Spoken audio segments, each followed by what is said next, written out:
it's Brittany. And I'm Dustin, and we're with Frontier Basement Systems.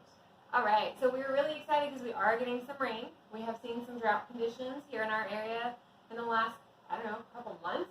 So what are we looking for now that we're finally getting rain after all that drought? Yeah, so you're going to start seeing puddles in your front yard, which haven't been there for the last couple of months. We've actually been what's called a D1 drought, which is actually really, really bad. So that's not good for a couple of reasons. One, too much water is bad for the foundation, and not enough water, like drought conditions, is really bad for the soil conditions for your foundation as well. So with all this rain and stuff like that that's coming in, with the clay soil that we have, it's probably opened up some cracks in the soil underneath your home that could cause some foundation issues. You may see some cracking. You may also see some water in places you've never seen before. So make sure that you're taking a look at your basement, your crawl space, and the foundation. Do a walk around the house after all this rain finally quits.